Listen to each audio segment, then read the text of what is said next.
তাহলে দেখুন এই দর্শনে কত লাভ, বুঝলে? হাঁটলে কত লাভ, ভাগবতের মতো এত লাভের ধর্ম কিন্তু সোজা ধর্ম কম। হাঁটলে ধর্ম হয়, ওটা কোন যুগে বলেছিল? সত্যযুগে তো বলেনি যে হাঁটলে তোমার যজ্ঞ হবে, ত্রেতা যুগে বলেনি হাঁটলে যজ্ঞ হবে, তারপর যুগেও বলা হয়নি যে হাঁটলে যজ্ঞ হবে। শুধু এই কলিকালে বলা হয়েছে।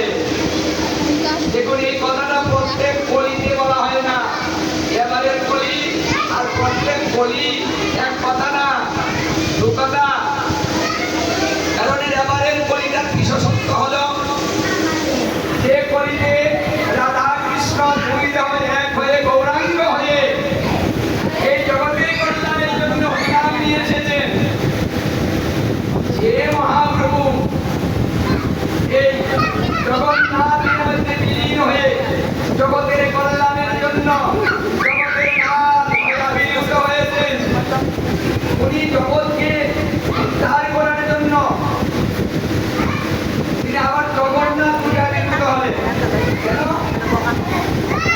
এমন একটা ব্যবস্থা করলেন, ভজনে যদি কেউ না করে তাদের গতি কি হবে? যারা ভজন করছেন তারা তো খুবই ভালো করছেন, কিন্তু যারা করছে না তাদের গতি কি হবে? যারা প্রসাদ পুজো হতে পারছে না তাদের গতি কি হবে? যারা সাধুগুরু বৈষ্ণবের সঙ্গও করে না তাদের গতি কি হবে? যারা সাধুগুরু বৈষ্ণবদেরকে শ্রদ্ধা ভক্তিও করে না তাদের গতি কি হবে? যারা বাড়িতে ভোগ রাগ করে না তাদের গতি কি হবে? যারা গীতা ভাগবত অর্চনা করে না, অধ্যয়নও করে না, শ্রবণও করে না, তাহলে তাদের গতি কি হবে? কারণ সবাই তো এই কাজগুলো করবে না, কেউ আসবে না, অনেক আছে।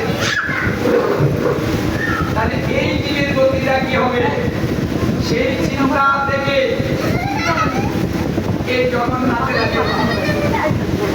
আমার মহাপ্রভু সেই চিন্তা থেকে এই জগন্নাথের সঙ্গে তিনি বিলীন হয়েছে। আমার গৌর হরি জগন্নাথে বিলীন হয়েছে বিদায় আজকে জগন্নাথ নাথ হয়ে জীবের কল্যাণের জন্য তিনি এই যে রথযাত্রা শুরু করলেন। এটা কিন্তু মহাপ্রভু এখানে বিলীন হয়েছে বিদায়।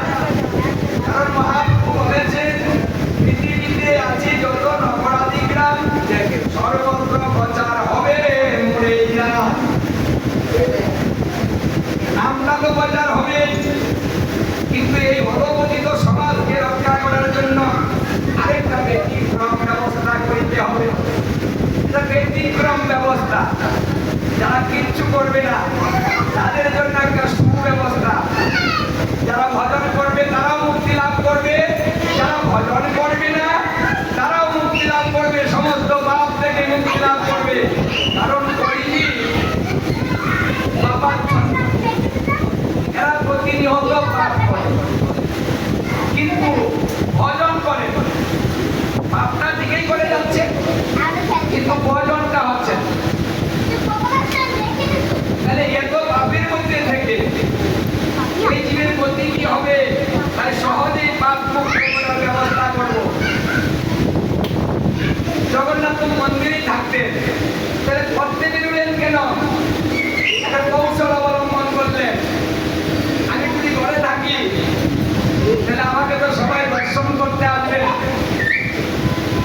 আমি যদি ঘর থেকে বেরিয়ে পড়ি, মানে মন্দির থেকে বেরিয়ে পড়ি, তাহলে ইচ্ছায় অনিচ্ছায় যে কোনো ভাবে আমাকে দর্শন করিতে পারবে।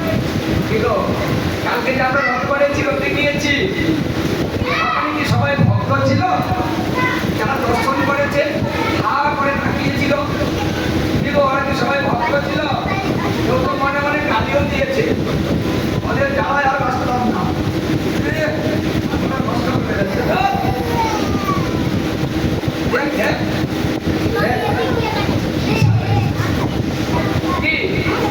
মানে এমন কথা কেউ বলেছে, ওই দর্শন করেছে আর বলছে দেখ দেখ কেমন দেখা যায়, কি গো জগন্নাথকে সুন্দর দেখা যায়।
করে কেন জগন্নাথকে একটু দর্শন করবো বিদায়, একটু রসিকে ধরবো বিদায়, সেই আশায় মানুষ লক্ষ লক্ষ যায়, ভালোভাবে বুঝতে পারে। এটা কিন্তু দিন দিন বেড়ে চলেছে। দেখুন এবার জামালপুরে অসংখ্য ভক্ত হয়েছে, অন্য বছর কেমন হয় আমি জানি না, এবছর ভালো হয়েছে। তাহলে আগামীতে দেখবে আরো ভালো হচ্ছে। আর এইভাবে বাড়িতেই থাকবে, বাড়িতেই থাকবে, এই জ্ঞানটা যত ছড়াবে, এই তথ্যটা যত জানবে, ততই জগন্নাথের প্রতি মানুষের ভালোবাসা আর আকৃষ্ট বেড়েই চলিবে। কারণ এত সুন্দর পদ্ধতি আর কিসে মিলে, আর কিসে মিলে গো? একটু রাস্তায় দাঁড়িয়ে দর্শন করলে আকুষ্ট হয়ে যাবে, একটু রাস্তায় দাঁড়িয়ে দর্শন করিলে আমার জন্ম মৃত্যু হবে না। জন্ম মৃত্যু রোধ করতে চাই, কিন্তু সেই অযত্ন আমরা করি না। তাহলে কি করে জন্ম মৃত্যু নিবারণ করতে? দেখুন উনি কৃপা করে সেই ব্যবস্থাটা করে দিলেন যে আমি তোমাদের জন্ম মৃত্যু নিবারণ আমিও চাই, তোমরা দুঃখ কষ্ট করো আমি চাই না। আমার মহাপ্রভু যখন দেখলেন যে হরিনাম নিচ্ছে না, হরিনামে সবাই অংশগ্রহণ করছে না, আসতেছে